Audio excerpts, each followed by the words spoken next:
Oh, listen to that beautiful fire roar. All right, everybody.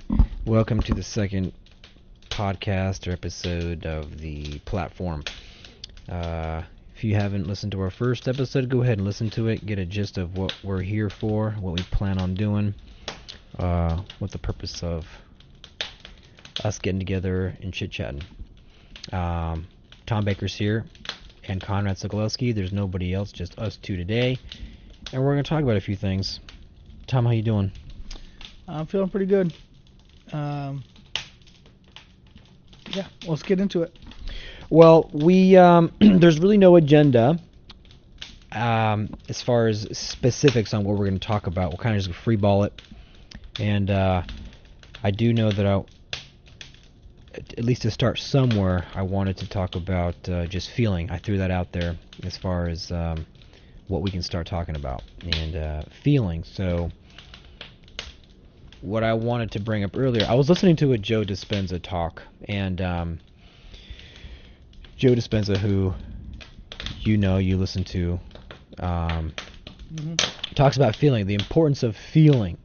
And I think feeling is really important to discuss because if it's a universal language, and by that I mean we can go to seminars, we can talk to other people about bettering our lives, making things better in our lives.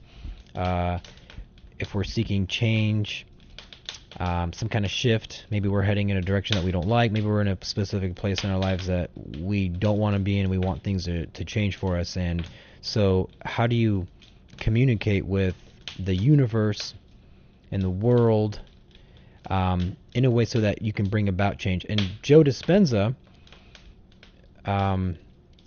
talks about how our subconscious programming pretty much dictates our lives, and so it's no secret, it's no mystery why people are in the position they are in. You talk to some people like John Assaraf. He was on that movie that came out a long time ago, The Secret, and The Secret has its good and bad things, but he's really cool. I like John Assaraf. I pay attention to him, and he discusses a lot about subconscious programming and how everything that's in your life today is just a result of your past thoughts and actions. And so what I wanted to talk about was feeling, how if our lives are in a certain circumstances and we want to change it, we can talk as much as we want. We can pray in words, we can speak to the universe and ask for things as much as we want. And we can do this in any language, because apparently, from what I understand, there's over 6,500 different languages in the world today, and a good chunk of those are only spoken by 1,000 people or less. But so anybody in any language can say what they want, right? They can say it in, like if I were to say, "Hey Tom, say in Japanese, I want to have more financial abundance," right? Well, you can say that in a bunch of different languages. You wouldn't know how to say it, right? No, or do you speak Japanese? No, I don't. Okay, so so the true language is feeling. Like that's from what I understand, what I've come to learn is that feelings is how you are supposed to ask for things, be things. So again, you can sit there and say to yourself, I want to be more abundant, let's just say financially, or in health, any kind of abundance really. But if you don't feel it, if you don't really feel it, because the feeling of abundance is universal. You can be from Japan, China, you can be from Qatar. It doesn't matter what language you speak, what your background is. All feelings are the same, unless if you disagree with that. Whether those listening disagree, or do you disagree? No, I think without studying it, I think that's pretty sound, pretty universal. Yeah, so that's interesting. And So what Joe Dispenza and people like him, what they're talking about is if you want some kind of shift, some kind of change, whether it be health, whether it be anything really, any kind of change, you have to already be in possession of it with your feelings. And there could be some people out there who maybe for weeks, months, years have been wanting something different than what they're receiving in their lives, but since they aren't feeling the feeling of already obtaining it, having it, they never actually get that result. And so, talking about feelings in that sense, I think would be a good thing to talk about for a little bit. What do you know about it? What are your thoughts on that? And do you have any experience in that? Now, I don't. I don't have any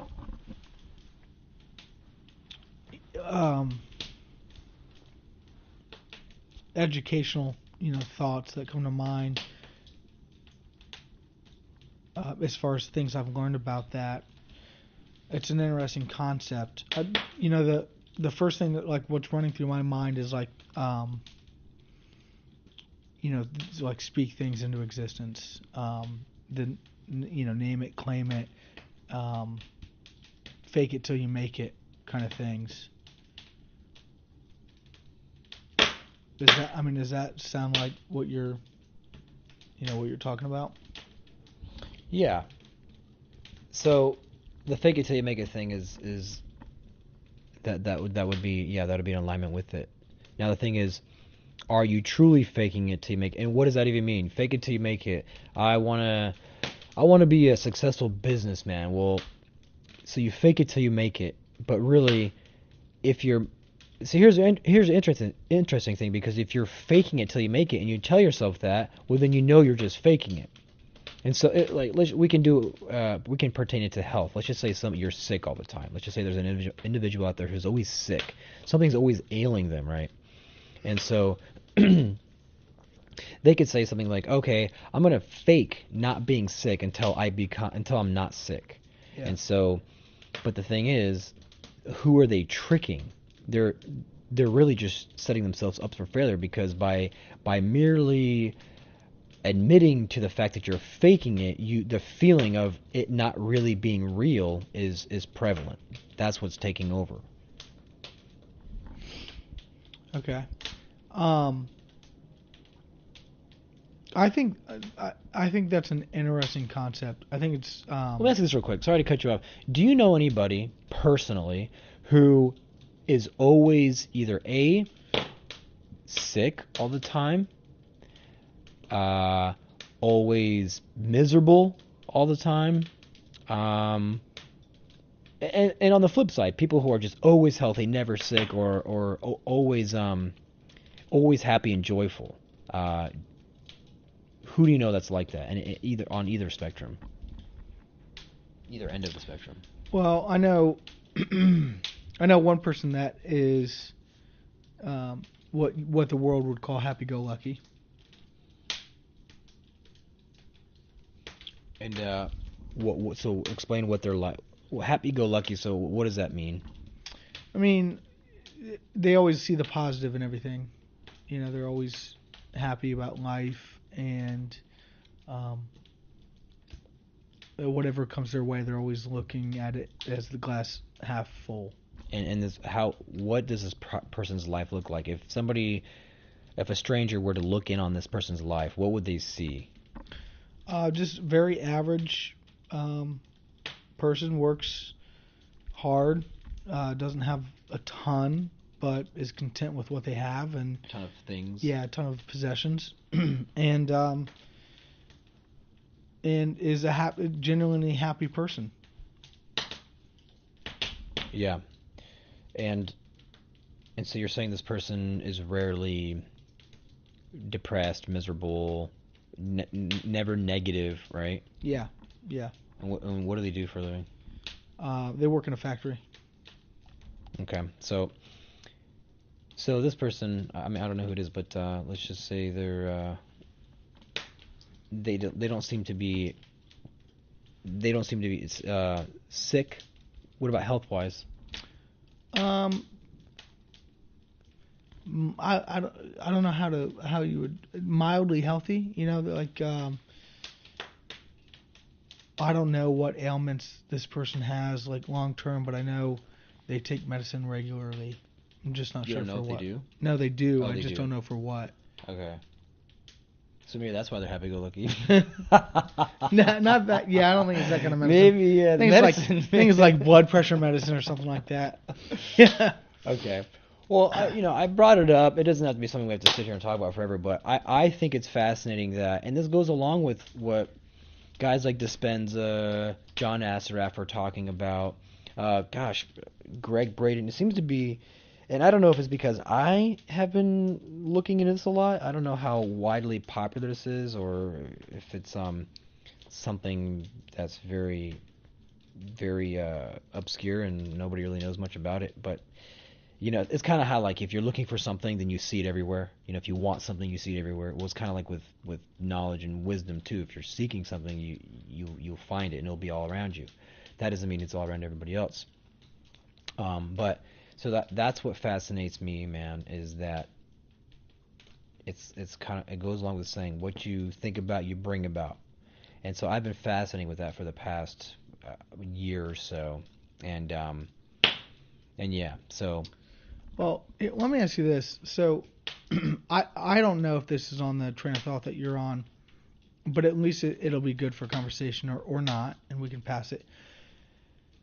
But what you just said sparked some thoughts in my mind, and I don't know if they pertain to this feeling concept that you're talking about, but I at least want to talk about them and see what you think.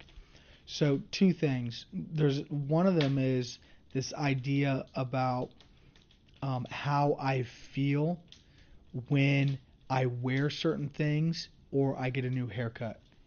So I'm not sure why, but like when I dress the part, like when I dress up in a suit, I feel and I act differently than I would have when I'm in my work clothes.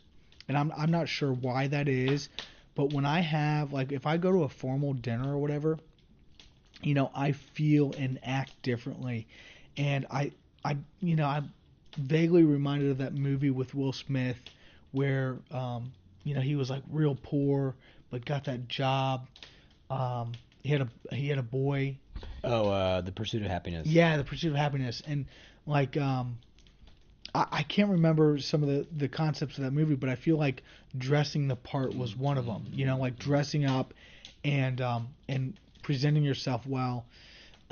And so I don't know what that has to do with feelings. Oh, I think a ton, absolutely a ton. So if you're somebody who feels like inadequate or don't feel good about yourself, go buy a suit. Well, yeah, I mean, look, start dressing nice. If you don't dress nice already, now you might look at it and say, "Oh, that's materialistic. I don't want to," and that's fine. You don't have to. I mean, but you have a choice. In the morning, what are you gonna wear? Are you gonna wear a dirty, sweat-stained shirt with gravy stains all over the front of it, or are you going to wear a nice button-down, tucked in nice pants and nice polished-up shoes? And man, I'm telling you, I can attest firsthand. Like recently. Last year, we were just walking through Portland, Maine, when I was living out there. You walk down the street, and if you just wear regular clothes, nothing special at all, then the public eye views you one certain way. And then I remember one time going down wearing nice dress pants, nice shoes, a nice dress jacket, and I had a little tie on. Man, people treat you differently. Mm-hmm. That's 100% true. They automatically approach you with a level of respect. Only because, and they don't know who I am. I could be a complete total prick. I could be a backstabber, cutthroat. They have no idea. But because of my appearance, they treat me differently. Now here's the thing. Here's a question. Is that a good thing, or is that a result of public brainwashing? Because when we watch TV and we look at the media, we see nice dressed people. We associate it with them having money. We of course, we are especially here out in the West, we're people who idolize or worship money or those who have it. So it's like status, right? Because if I were to walk down the street and see some Buddhist walking with just a piece of cloth on, right, with sandals, what are you gonna think? You're gonna have a pre-program of how you see this person. So it's not necessarily a good thing in a certain way. However, from the perspective of being somebody who wants to either change for the better or even just to do that social experiment. Well, to your point though, how people perceive you isn't necessarily relevant to this idea that we're talking about with feelings, because how we feel Is what matters, right? is what matters. So, and maybe they do correlate probably, right? Because because when I dress and I like the way I look, or I feel good about it, and I'm dressed up, maybe I do get some of those feelings based off what I think people are thinking of me. Yeah. Maybe that has to do with it. Whether that's a good thing or a bad thing, we could table that for another. That could be a whole nother discussion on, is it right or wrong to treat people differently based on what they wear, or should we give into that on the flip side by Well, there's two things. Okay, so I catch myself doing this. So when I'm somewhere out in public and I see somebody who's dressed nice, I immediately think to myself, this is a person who cares. That's one way you can look at it. This is a person who cares, right? Mm-hmm. So if somebody cares enough about themselves that they're going to put some nice shoes on and put a nice pants on, a nice shirt, and present themselves to the public eye in a proper, well manicured manner, then that to me suggests this person cares. Now, also I could see somebody else who's dressed very nice, but they could be way on the flashy side. They're dressing nice so that they can get that attention. So that's two different things. Because when I see somebody who's dressed nice and I feel the energy from them that, hey man, they're not really out to be flashy for everybody's eye. They're actually doing it because they care about themselves. They would rather take the time to dress nice because that's how they feel versus than just throwing on some crappy, dirty, stinky clothes and not caring. Like, I don't care about nothing. You go out and I'm just gonna go. I don't care what people think about me. I don't care what I think about myself. And that's it. So that's a different kind of mentality. So I would gear my focus towards the person who dresses nice because that's how they truly feel inside. Now that doesn't mean that just because they might wear shorts one day and a t-shirt that they don't care, but for the most part they feel good inside. At least that's what I would feel from certain people. Dress nice because they feel good genuinely, or dress nice because they're trying to show off, but really they're empty as hell inside, let's just say. But the point of it is, for us, like how we can play the part, as it pertains to success or getting what we want, our goals, being the feelings, or however you articulated that,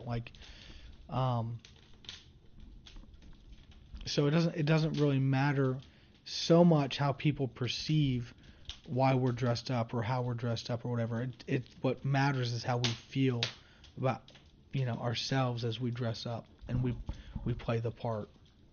Yeah, and nobody knows that except for the individual. The individual is the one who knows for sure. And so, but yeah.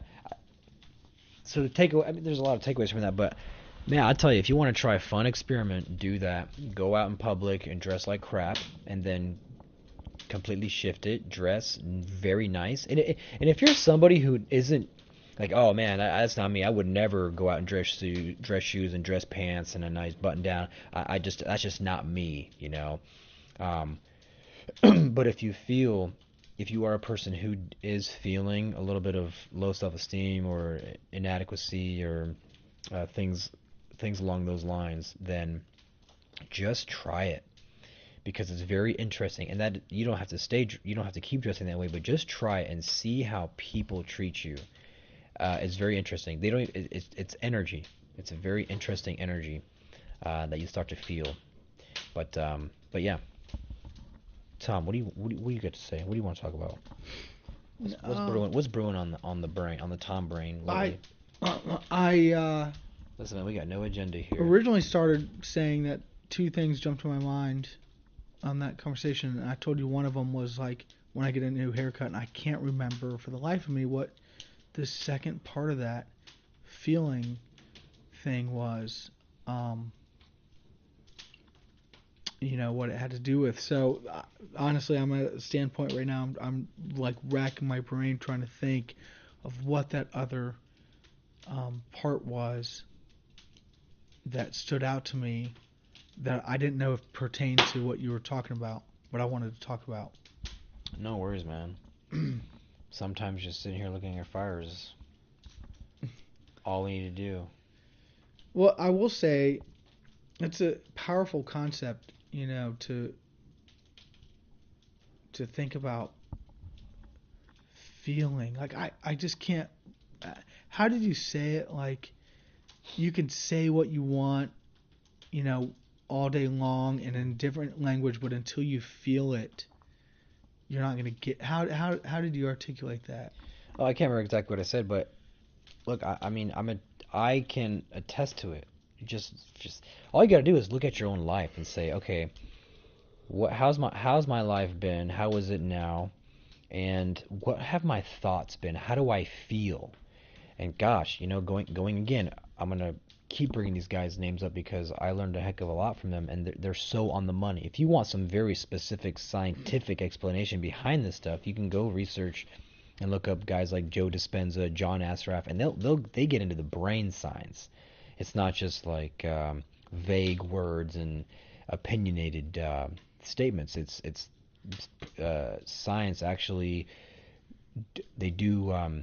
Scientists will do brain scans, neuroscience. Go look into it, and there's evidence of how neural activity correlates with your feelings, and it's amazing the different waves, how they measure different waves in not only the brain but the heart.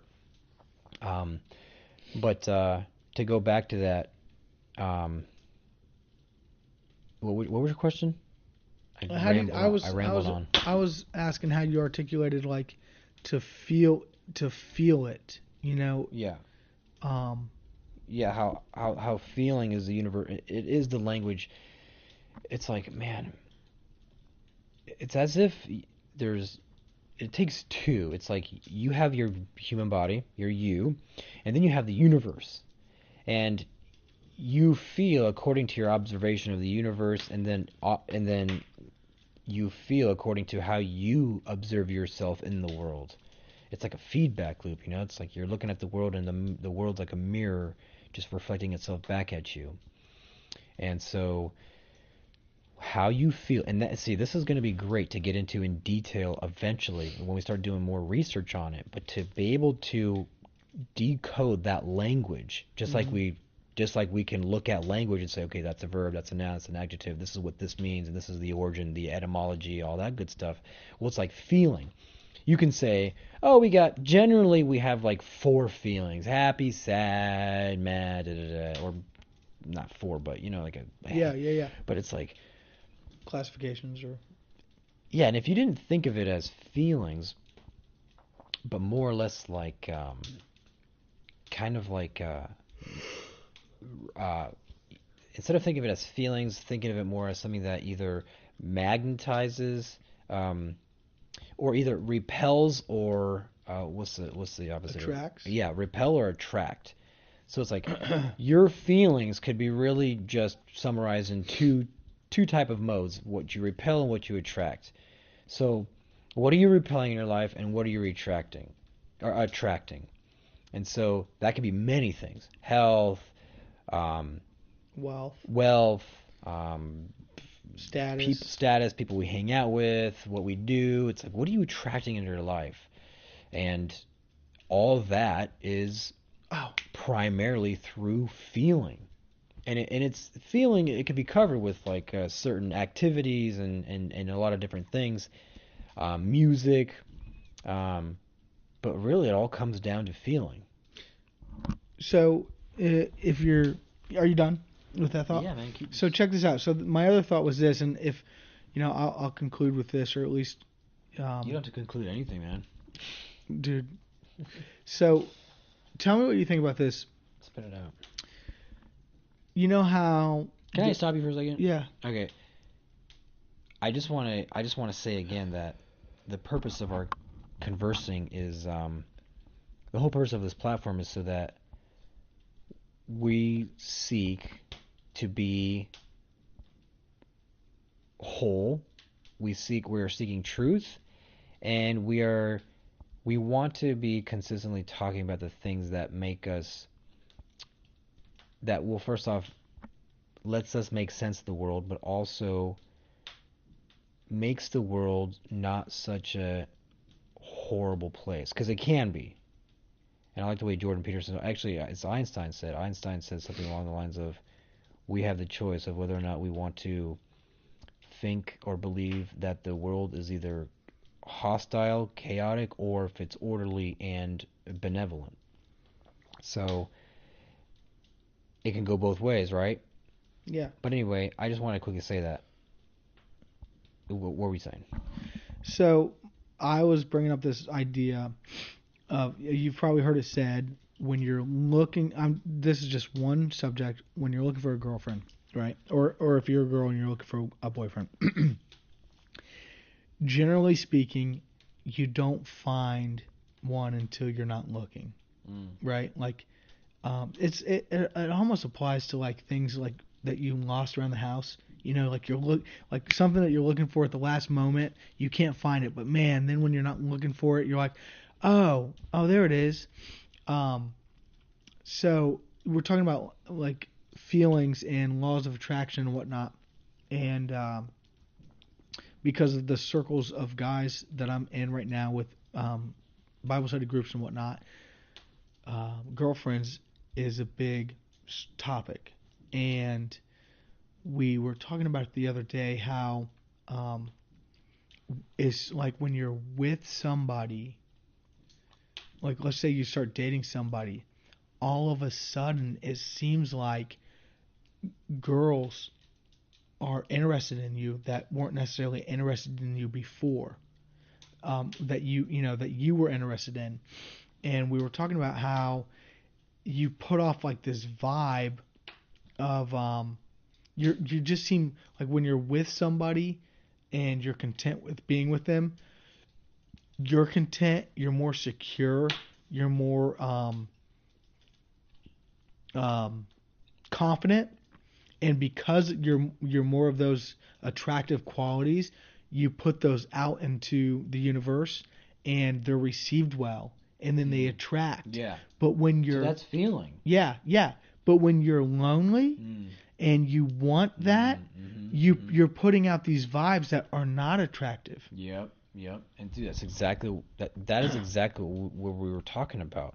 Is how you may want something, but since you feel like, for example, if you're single and you want a girl, but you feel lonely, dude, we brought it home. Yeah. So that loneliness, That's even it. though you want a girl, you don't feel it. You don't feel it. You're feeling lonely, and you go out in public, and girls feel repelled because they're like, "Ooh, that's a weird feeling," and they don't necessarily know what that feeling is. But there's an invisible law of there's invisible laws. It's a field. It's a field. It's energy. It's the feels. Yeah, it's the feels. The feels. And so that's the thing. And so you're feeling, and man, that goes across multiple levels of feeling. You could be lonely because you don't have a girlfriend. You could be feeling poor because you don't have money. You can feel inadequate because you're not doing anything meaningful or whatever. It could be associated with many different things. But yeah, that's it. So the feeling of lonely. And so here's the thing. When and this is exactly what these guys like Dispenza, Astra are talking about. They're saying, look, man, in order to actually get the thing that you want, you can't wait for it to come to you while having the opposing while emitting the opposing feelings.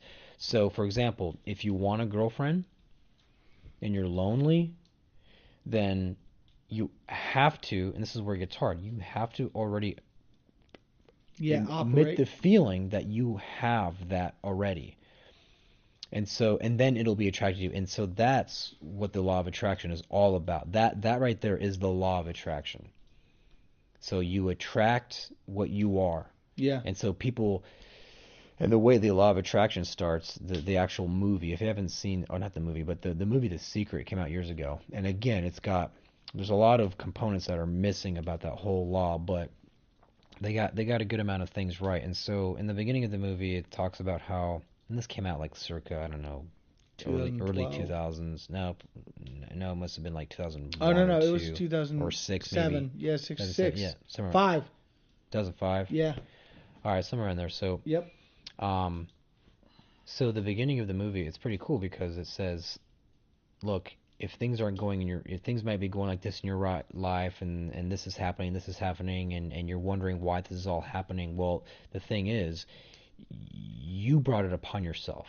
And somebody might object to that and say, what are you talking about? Like, I didn't bring all this badness into my life and whatnot. And then the guy says in the movie, well, I'm sorry to be a little bit in your face, but yeah, you did, because it's all about feeling. If you're a person who is going through, if your whole life seems like you've been going through 2006, yeah, Bob Proctor, great guy, man, really cool. There's John Assaraf. So yeah, Bob Proctor's really cool, man. If you want to look up if you want to learn about subconscious programming and how your mind works and that in that respect, then look up Bob Proctor. Really cool guy. He's an older fashioned guy, but man, there's nothing that he's saying that's not true. It's all accurate. But real quick, what was I saying? Dude, so that's the thing. You might want something else in your life, but the feeling you are emitting is why what's happening to you is happening to you.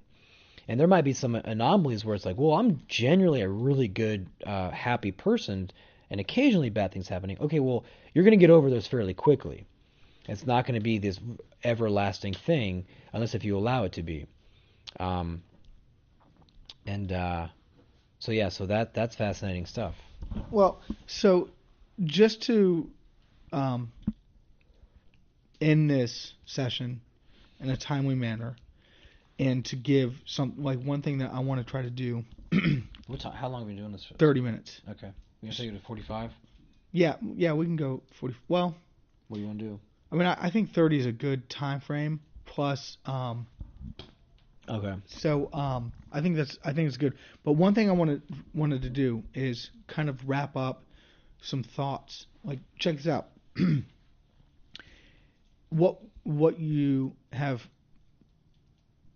talked about is that we need to attract things with or we need to use our feelings to attract things. Mm-hmm. Okay, and so some of the practical applications that I was thinking about as you were talking is and Jordan Peterson talks about this in one of his lectures, is just body language, and how you conduct yourself and present yourself and stand upright and stand tall and wide, and occupy space. Did you read his book, 12 Rules for Life, or do you have it? No. I started listening to some of his podcasts about that book. Mm. So here's my thoughts, just wrapping up. If you are in a situation that you don't like, here are a couple practical example or practical applications that you can do. First, dress for success.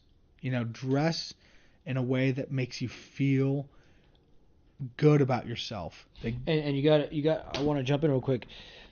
It's important to dress in a way so that it's not typical to what you're used to doing, because you might say, well, I feel good in these clothes, but the idea is to dress nice. Yeah. So go out, get yourself a new outfit, whatever, and dress as if you matter, because you do matter, and dress to impress. Just do it. Just do it. Just take a leap of faith and do it. The second thing is, what was I gonna say? Get a haircut. No, it is like own your feelings. Like what's a practical way of doing that? Of being confident in yourself, or some of the things that we talked about, like not being lonely, not putting that vibe into. What do you mean? What's a practical way? Like, what's a practical way to build confidence in yourself? Well, that's a whole 2-hour conversation right there, because that's the thing. It's well, what do I have to do to have that kind of level of self-confidence and whatnot? Well, okay, here's where my line of thought was going. It's walking upright. That's what it was. That's where my Jordan Peterson. Put your shoulders back and stand up straight. Yeah. Because what he was saying is that will. Your body language will build confidence and whatnot. So the two applications that I got from this podcast are: dress the part, like dress to impress, dress so you feel important and be important, and then walk upright, like carry yourself well, and walk as though you deserve respect, because you do. Mm-hmm. Who's the guy? I can't think of his name for some reason right now. The super tall guy. He's got the big voice. He's like a motivational speaker, even though he calls himself a business coach. What's his name? No. You know him. Gosh, everybody knows him. The tall dude. And he's got that like super kind of like throaty, raspy voice. Not coming to mind.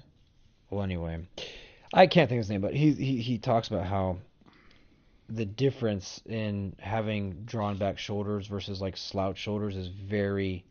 If I slouch a little bit, it makes me look like